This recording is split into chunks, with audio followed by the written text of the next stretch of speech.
Okey, kita pergi kepada implication yang kedua tadi. If P if and only if Q. Okey, ayat dia ialah if and only if. P if and only if Q.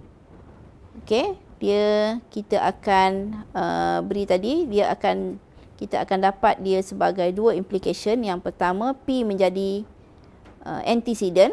Jadi if P then Q, P antecedent dan Q consequent. Kemudian dia memberi implication yang kedua, if Q pula menjadi antecedent dan P akan menjadi consequent. P akan menjadi consequent if Q then P. Okey, kita tengok contoh untuk ini. Okey, M greater than N if and only if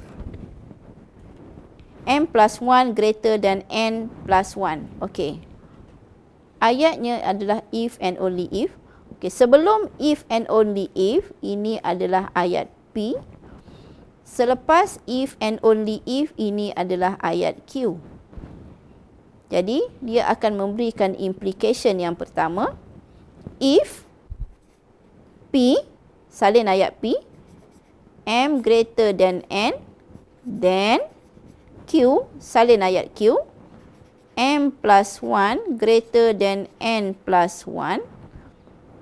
Okay, implication yang kedua, if Q, Q salin ayat Q, M plus 1 greater than N plus 1, then salin ayat P, M greater than N.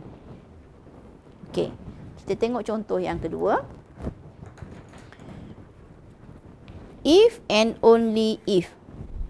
Sebelum if and only if, ayat P. Selepas if and only if, ayat Q. So, dia akan memberikan dua implication, if P dan Q. So, if, salin ayat P, A, B less than 0, then salin ayat Q, A less than 0 or B less than 0. Okey, dan implication yang kedua, if Q then P, so salin ayat Q, A less than 0 or, ni tak payah buat kurungan, if A less than 0 or B less than 0, then salin ayat P, AB less than 0. Okey, itu adalah contoh untuk if and only if dan juga if then. Itu dinamakan sebagai implication. Okey, kita pergi kepada bahagian yang seterusnya. Kalau kita lihat di sini, implication dah habis. Kita pergi kepada argument. Okey, argument yang melibatkan premises and conclusion. Okey. Okey, argument dia ada 3 bentuk. Okey, form yang pertama. Okey, form yang pertama ialah premise 1. Premise 1. All A are B. Premise 2. Premise 2. Ambil satu contoh dalam A.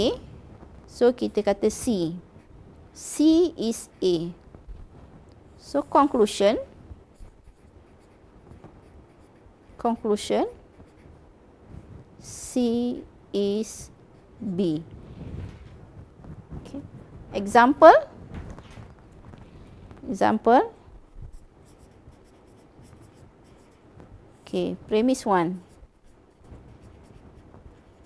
Premise 1. All even numbers divisible by 2. Premise 2. Okey. even numbers. Ambil satu contoh even numbers. Even numbers nombor genap. So, satu contoh even numbers, kita kata 24 is an even number. Okay, so conclusionnya adalah 24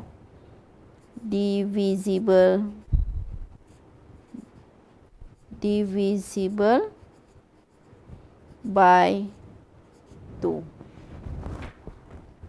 Okay, itu adalah argument untuk form 1. Okay, so kita tengok contoh yang kedua.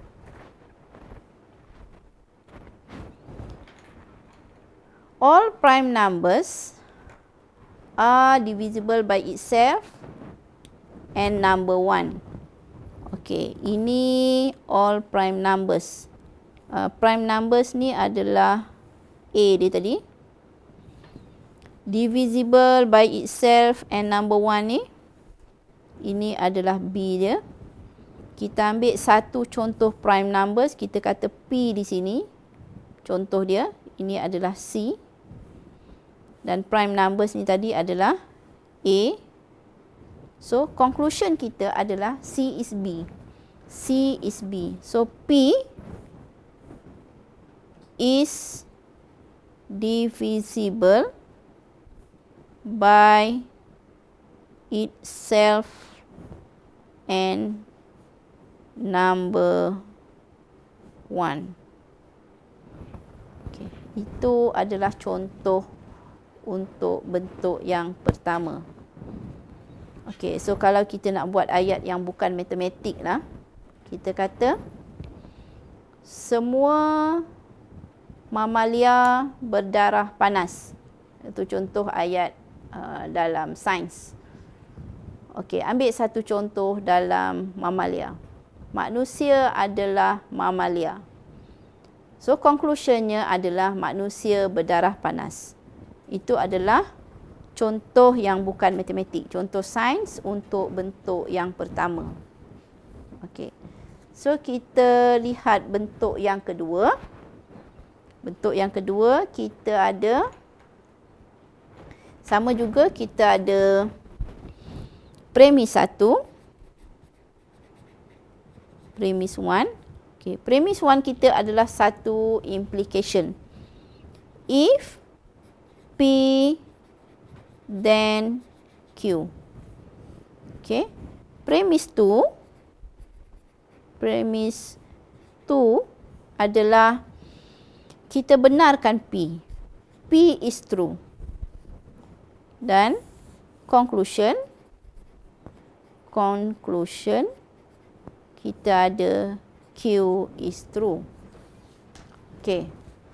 Kita tengok contoh untuk ini.